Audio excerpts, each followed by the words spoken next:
Salute aspirants. आज एक ऐसे इंटरेस्टिंग वीडियो के संग आया हूँ डायरेक्ट टैक्स का, जो कि आप लोगों को एक लैंडमार्क सुप्रीम कोर्ट जजमेंट के बारे में बताएगा वोडाफोन के केस में इनडायरेक्ट ट्रांसफर, जिसमें Indian government Indian revenue authorities ने एक रेट्रोस्पेक्टिव अमेंडमेंट किया था सुप्रीम कोर्ट के जजमेंट को नलीफाई करने के लिए, and which resulted in a tax demand of more than 12,000 crore for the assessee. क्या है ये, हर चीज को फैक्ट के संग समझेंगे एंड उसके इम्प्लीकेशंस को समझेंगे, because this could be very relevant for your conceptual clarity. सबसे पहले स्ट्रक्चर क्या था, इनडायरेक्ट ट्रांसफर क्या होता है उसको समझने के पहले समझिए कि उस प्रॉब्लम के जड़ पे क्या स्ट्रक्चर था। देखो, एक कंपनी थी हचिसन करके। ये केमन आइलैंड्स बेस्ड कंपनी थी, यानी कि non resident from an Indian tax perspective. इस कंपनी की 100% होल्डिंग थी एक केमन आइलैंड्स के एंटिटी में, जिसका नाम था सीजीपी इन्वेस्टमेंट्स।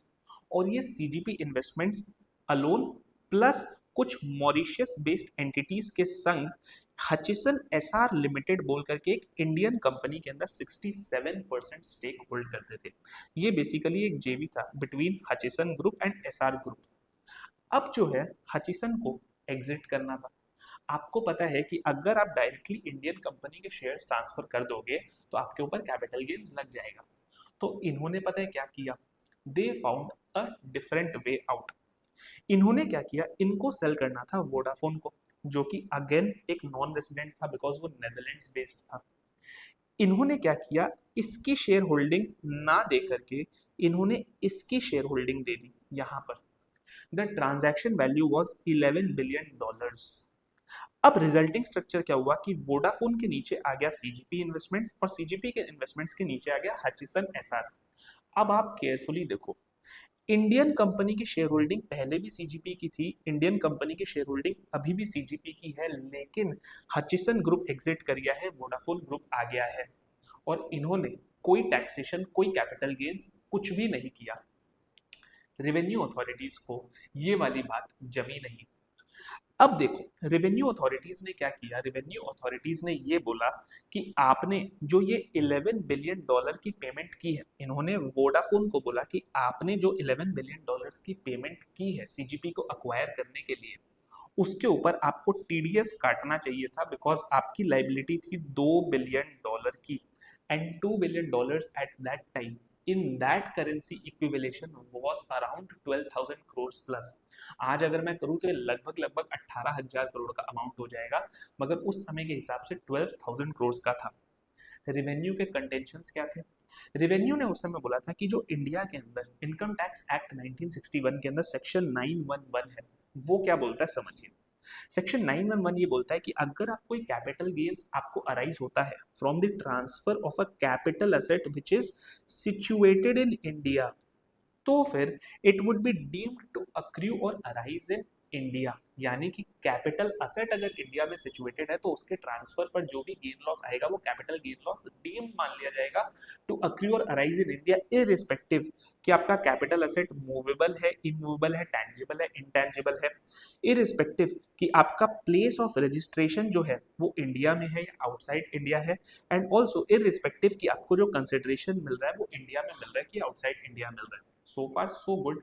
मगर क्वेश्चन ये था कि सर जो शेयर्स ट्रांसफर हुए वो तो सीजीपी के हुए हैं, जो कि इंडियन कंपनी नहीं है, केमन आइलैंड्स रजिस्टर्ड कंपनी है। तो इसका पता इन्होंने क्या बोला, इसका इन्होंने बोला कि भाई देखो, जो शेयर्स सीजीपी के ट्रांसफर हुए हैं उसका इफेक्ट ये था कि उसके कारण इनडायरेक्टली इंडिया के अंदर जो हचिसन एसआर लिमिटेड है ये ट्रांसफर हो गई है।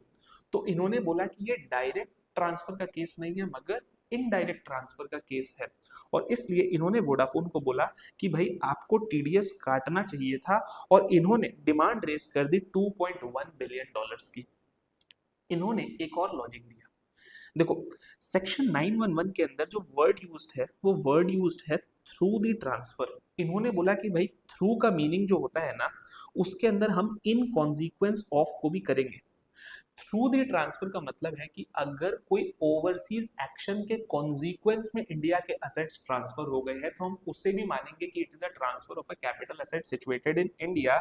और तो और इन्होंने एक तीसरी आर्ग्यूमेंट भी रखी, और वो आर्ग्यूमेंट तो आपको मतलब that was a unique argument in itself. इन्होंने ये बोला कि भाई आप एक चीज समझो, ट्रांसफर जो हुए वो एक फॉरेन कंपनी के शेयर्स हुए हैं, ट्रांसफरर नॉन रेसिडेंट है, ट्रांसफरी नॉन रेसिडेंट है, ट्रांसफर भी जो हुआ है वो फॉरेन कंपनी के शेयर्स हुए हैं। लेकिन इन्होंने बोला कि सीजीपी के शेयर्स अपने आप में कुछ नहीं है, इट इज नथिंग बट उसके अंदर जो वैल्यू है वो वैल्यू तो है इंडियन कंपनी हचिसन एसआर के राइट्स एंड एंटाइटलमेंट्स की। ये राइट और एंटाइटलमेंट क्या होते हैं?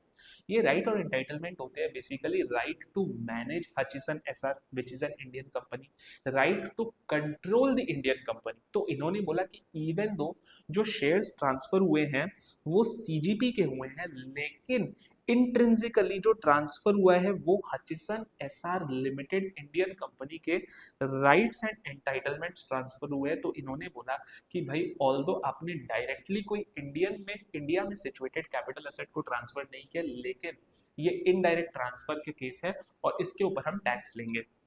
वोडाफोन ने क्या रिप्लाई दिया? देखो वोडाफोन ने जाहिर सी बात है एक रिट पिटीशन फाइल कर दी बॉम्बे हाईकोर्ट में। उन्होंने बोला कि भाई लॉजिक लगाइए। उन्होंने आर्ग्यू किया कि जो मेरा ट्रांसफरर है वो नॉन रेसिडेंट है, जो मेरा ट्रांसफरी है वो नॉन रेसिडेंट है, जो असेट है शेयर्स ऑफ सीजीपी वो एक फॉरेन कंपनी के शेयर्स है। तो भाई इंडियन इनकम टैक्स अथॉरिटी कैसे टैक्स ले रही है? ये तो वही बात हो गई बेगानी शादी में अब्दुल्ला दीवाना कि भाई आप कहाँ से आ गए टैक्स का हिस्सा मांगने, आपसे तो कोई लेना देना ही नहीं है। इसके ऊपर बॉम्बे हाईकोर्ट ने बोला कि देखो भाई इंडियन टैक्स अथॉरिटी का आर्ग्यूमेंट प्राइमा फेसी ये है कि जो आपके असेट्स है ना वो कैपिटल असेट जो है आपके इंडिया में सिचुएटेड है, बिकॉज वो ये बोल रहे हैं कि आपने इनडायरेक्टली इंडियन सब्सिडियरी को ट्रांसफर किया है। वोडाफोन के केस के अंदर बॉम्बे हाईकोर्ट ने रूल कर दिया था इन फेवर ऑफ रेवेन्यू, और इसके अगेंस्ट में वोडाफोन ने एक स्पेशल लीव पिटीशन लगाई थी सुप्रीम कोर्ट में, और सुप्रीम कोर्ट ने उसको एक्सेप्ट किया था। उन्होंने बोला था कि वोडाफोन को कि आप पैसे जमा करो, कितने अमाउंट जमा करो? उन्होंने बोला था कि आप 2,500 करोड़ रुपए की डिपॉजिट जमा करो और एक बैंक गारंटी फर्निश करो 8,500 करोड़ का, और हम इस मैटर के ऊपर सुनवाई करेंगे।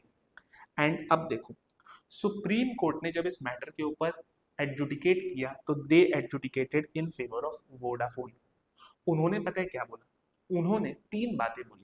फर्स्ट ऑफ ऑल उन्होंने बोला कि भाई इस पूरे के पूरे कंट्रोवर्सी के अंदर सेक्शन 911 का इंटरप्रिटेशन सही तरीके से करना सबसे क्रिटिकल है।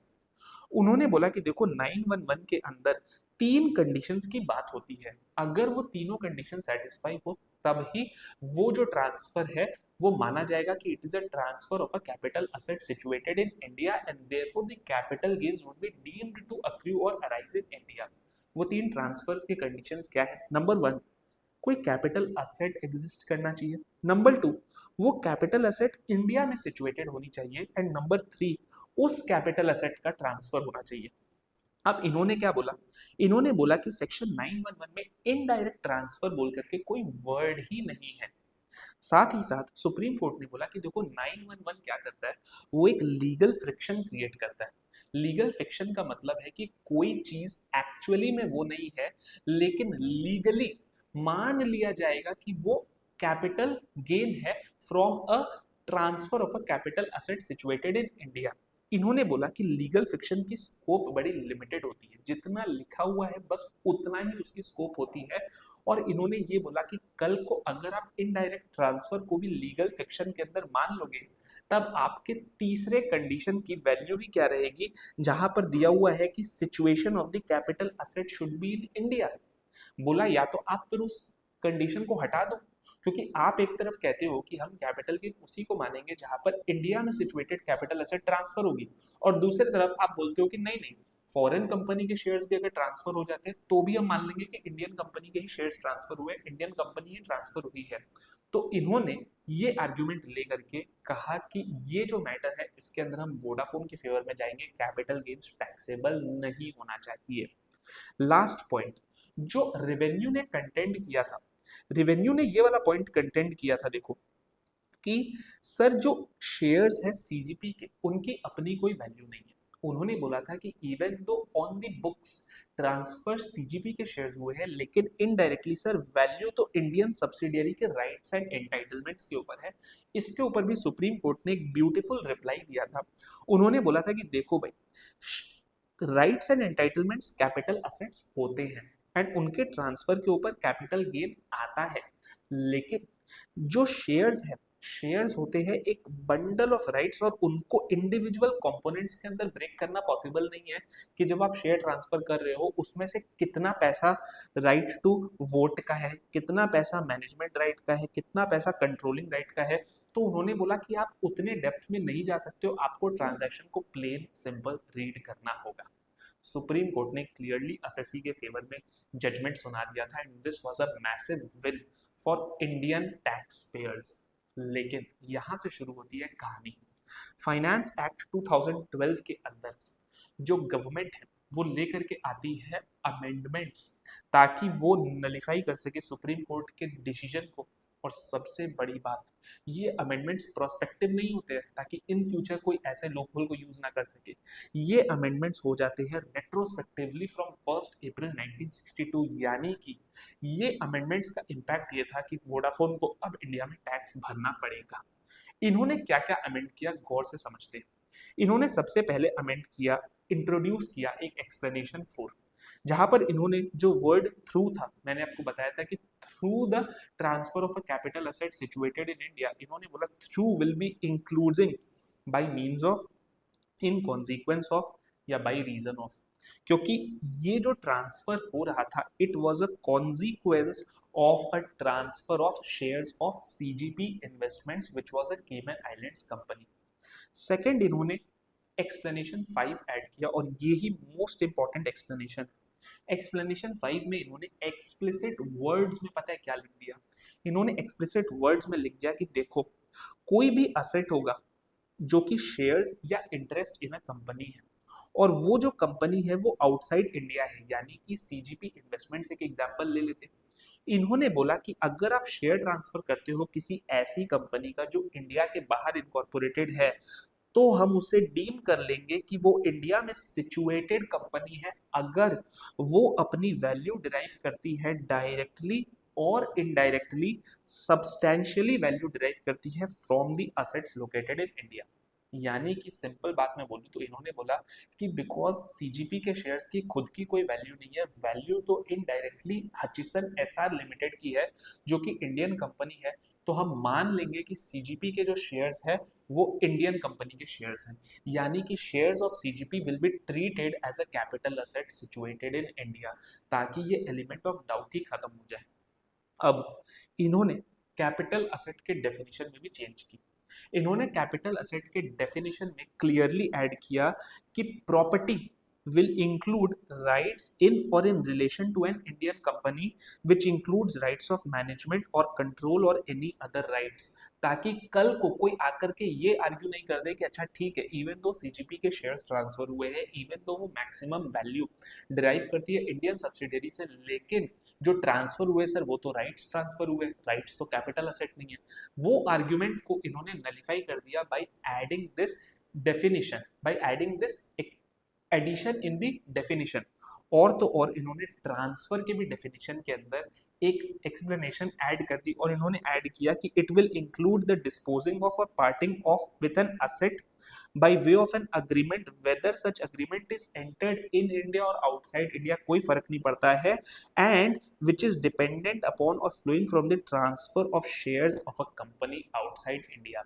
यानी कि अगर इंडियन कंपनी के राइट्स ट्रांसफर हो जाते हैं by way of an agreement जो कि आउटसाइड इंडिया एंटर हुआ है और as a consequence of transfer of a shares of a company outside India, हम उसे भी ट्रांसफर मान लेंगे।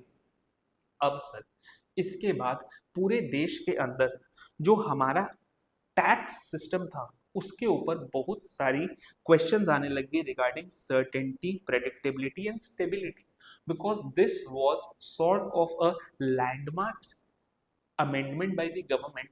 क्योंकि देखो फॉरेन इन्वेस्टर्स हमेशा स्टेबिलिटी चाहते हैं, आप रेट्रोस्पेक्टिवली इतनी बड़ी चीज अमेंड कर दोगे तो लोगों का फेथ, स्पेशली फॉरेन इन्वेस्टर्स का जो फेथ था वो इंडियन इकोनॉमी पर हिलने लग गया था और इस चीज को गवर्नमेंट ने रिकॉग्नाइज किया।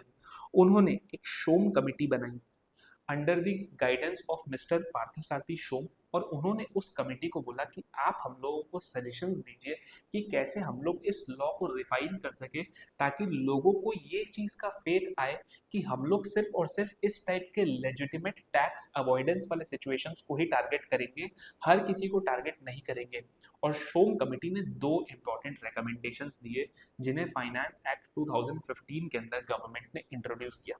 सबसे फर्स्ट, सर आप खुद सोचो एक चीज, छोटे छोटे टैक्स पेयर्स जो है जिनके अंदर टैक्स इवेजन की कोई भावना ही नहीं है, क्योंकि उनका क्वांटम ही बहुत स्मॉल है, वो क्या टैक्स इवेजन करेंगे। हमने बोला भाई आपके ऊपर हम इतना दिमाग नहीं लगाएंगे, ऐसे भी ये गवर्नमेंट के लिए भी सेंस नहीं बनता है कि वो हर छोटे छोटे टैक्स पेयर के पीछे जाए। तो इन्होंने सबसे फर्स्ट तो एक डी मिनिमिस थ्रेशोल्ड ला दी। डी मिनिमिस का मतलब होता है कि स्मॉल ट्रांजेक्शन्स। इन्होंने बोला कि देखो, अगर कोई शेयर या इंटरेस्ट है, हम उसे मानेंगे कि वो अपनी वैल्यू सब्सटैंशियली इंडियन असेट से डिराइव कर रही है सिर्फ और सिर्फ तब जब उस शेयर की जो फेयर मार्केट वैल्यू है ना, वो 10 करोड़ से ऊपर है, और it represents at least 50% of the value of all assets owned by that company और द एंटिटी। यानी कि आपके जो शेयर्स हैं, जो शेयर्स आप इन्वेस्टमेंट करके रखियो, जैसे मानो सीजीपी के शेयर्स हैं, हम बोलेंगे सीजीपी के शेयर्स तब ही सब्सटैंशियली इंडिया से वैल्यू डिराइव करेंगे जब नंबर वन सीजीपी के शेयर्स की खुद की जो वैल्यू है वो मोर देन 10 करोड़ है, एंड वो शेयर्स जो है वो एटलीस्ट 50% वैल्यू इंडिया से डिराइव करते हैं। अब आप देखो इस ट्रांजैक्शन से वोडाफोन का ट्रांजैक्शन आउट नहीं हो रहा है, बिकॉज सीजीपी जो है वो 67% होल्ड करता था वोडाफोन के अंदर, which is more than 50%। And CGP जो था उसके वैल्यू जो थी, जो ट्रांजैक्शन हुई थी, वो 11 बिलियन डॉलर्स थी। तो इसलिए इस अमेंडमेंट से वोडाफोन स्टिल टैक्स पेएबल था, लेकिन स्मॉल टैक्स पेयर्स बाहर हो गए थे। और सेकंड तो एक बहुत मच नीडेड रिलीफ था। मैं आपको एग्जांपल देता हूँ। मानो मैं आज न्यूयॉर्क की एक कंपनी में इन्वेस्ट करता हूँ थ्रू नेस्डैक। अब यार अगर आप इनडायरेक्ट ट्रांसफर ला दोगे तो यार मेरे को तो हर समय देखते रहना पड़ेगा इस चीज को कि यार अगर मैंने किसी भी फॉरेन कंपनी में इन्वेस्टमेंट की है तो उस फॉरेन कंपनी ने कितने नीचे डाउनस्ट्रीम इन्वेस्टमेंट्स करके रखे हैं और वो फॉरेन कंपनी किस असेट से अपनी वैल्यू ड्राइव करती है। This will become a cumbersome exercise for everybody. तो गवर्नमेंट ने यहाँ पर एक रिलीफ दी और बोला कि जो स्मॉल शेयर होल्डर्स है ना, जो ज्यादा बड़ा इंटरेस्ट नहीं रखते हैं किसी कंपनी में, उनको हटा देंगे। और इन्होंने स्मॉल शेयर होल्डर एग्जेम्पशन के लिए एक्सप्लेनेशन 7 ऐड की, और इन्होंने बोला इनडायरेक्ट ट्रांसफर अप्लाई नहीं होगा अगर जो फॉरेन कंपनी ट्रांसफर हो रही है, सीजीपी अगर ट्रांसफर हो रही है, और अगर वो foreign company directly Indian company को होल्ड करती है, तब ट्रांसफर के लास्ट के 12 मंथ्स में ना तो उस फॉरेन कंपनी के पास राइट टू मैनेजमेंट थी, और ना ही वो फॉरेन कंपनी 5% से ज्यादा वोटिंग पावर होल्ड करता था। एग्जाम्पल सर मानो मैं एक नॉन रेसिडेंट हूँ, मैंने एक कंपनी के शेयर्स के अंदर इन्वेस्ट करके रखा है, 2% मैंने शेयर्स परचेज करके रखे उस कंपनी के। अब यार एक चीज बताओ, मैंने अगर उस कंपनी के शेयर्स, वो फॉरेन कंपनी है और वो एक इंडियन सब्सिडियरी को होल्ड करता है, लेकिन सर एक चीज मेरे को बताओ कि वो जो फॉरेन कंपनी है ना, वो इंडियन कंपनी के अंदर लेस देन 5% वोटिंग पावर रखती है, और सॉरी जो ट्रांसफरर है यानी कि मैं जो हूं, मैं अपने एसोसिएटेड एंटरप्राइज के संग में मिल करके less than 5% voting power control करता हूं उस इंडियन सब्सिडियरी का। और तो और मेरे पास ना तो राइट ऑफ मैनेजमेंट है ना राइट ऑफ कंट्रोल है। तो फिर उस केस के अंदर गवर्नमेंट कहती है कि फाइन, आपने टैक्स इवेजन या टैक्स अवॉइडेंस के ऑब्जेक्टिव से इस ट्रांजैक्शन में एंटर नहीं किया है, यू आर एग्जेम्प्ट। और मानो जिस फॉरेन कंपनी का हमने शेयर्स ट्रांसफर किया है वो इनडायरेक्टली ओन करती है इंडियन असेट्स को, तो उस केस के अंदर the transferor along with the associated enterprises at any time 12 months before the date of transfer does not hold the right of control or management of the entity which directly owns the Indian assets, and also the transferor along with its associated enterprise does not hold more than 5% of the entity which directly controls the Indian entity। Basically हमने small share holders को भी इससे निकलने की option दे दी। जब इसका taxation होता है इनडायरेक्ट ट्रांसफर में, कुछ दो तीन बातें आपको हमेशा ध्यान रखनी होती है। First of all sir, tax proportional basis पर होगा। एग्जाम्पल के लिए अगर सीजीपी के जो शेयर्स थे वो अपनी वैल्यू 70% इंडियन असेट से डिराइव करते हैं और मानो 30% उसकी वैल्यू आती है कोई यूके के सब्सिडियरी से, तो सीजीपी के शेयर्स ट्रांसफर करने से जो टोटल कैपिटल गेन्स आएगा हचिसन को, उसका सिर्फ 70% ही इंडियन टैक्स अथॉरिटीज क्लेम कर सकती है, विच इज वेरी लॉजिकल कि जितना प्रोपोर्शन इंडियन असेट्स का था उतना ही प्रोपोर्शन का टैक्स इंडियन अथॉरिटीज क्लेम कर सकती है। सेकेंड पॉइंट, सर जो हम कह रहे हैं कि फेयर मार्केट वैल्यू अगर 10 करोड़ से कम है तो फिर हम उसे नहीं मानेंगे कि they the shares derive their value substantially from India. तो सर ये फेयर मार्केट वैल्यू का कंप्यूटेशन कैसे करना है, तो बोला गया कि इसे आपको स्पेसिफाइड डेट पर कंप्यूट करना है without the reduction of liabilities. And वो स्पेसिफाइड डेट क्या है, लॉजिकल सी बात है, हमें किस दिन का वैल्यू देखना चाहिए। आइडियली तो हमें डेट ऑफ ट्रांसफर का वैल्यू देखना चाहिए, लेकिन अक्सर डेट ऑफ ट्रांसफर तो कोई भी डे ड्यूरिंग द ईयर हो सकती है, लोग उस दिन हो सकता है बैलेंस शीट ना बनाए, तो इन्होंने बोला कि आप क्या करो, आपके ट्रांसफर के पहले जो भी लास्ट डे आया था आपके प्रीवियस अकाउंटिंग पीरियड का, उस लास्ट डे के बैलेंस शीट के हिसाब से आप अपना कंप्यूटेशन कर लो और हमें बता दो कि whether the case is a case of de minimis or not.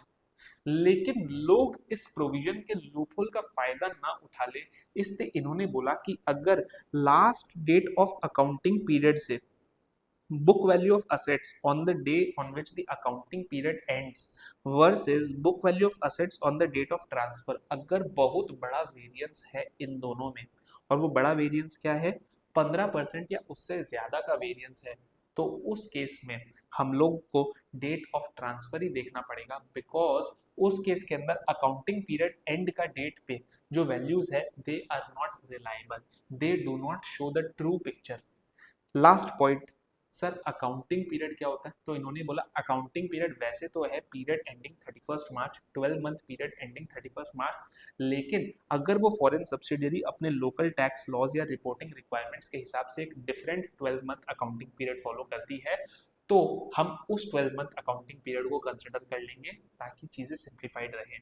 इसके अलावा कॉन्सेप्चुअली तो यही पॉइंट्स है, कुछ कुछ शॉर्टर पॉइंट्स होते हैं, reporting requirements and valuation and all, जिनके निटिग्रिटीज में मैं अभी नहीं जा रहा हूं। आई होप आपको ये पूरा का पूरा केस समझ में आया होगा कि क्या इसकी लेजिस्लेटिव हिस्ट्री थी, क्या लूपहोल्स थे जिसको वोडाफोन हचिसन ने यूज किया था, एंड कैसे गवर्नमेंट ने इसको प्लग किया था और 12,000 करोड़ से ऊपर की टैक्स लाइबिलिटी डिमांड की थी। अगर आपको ये वीडियो अच्छी लगी हो तो please do like it and share it with somebody who might find this useful. Thank you.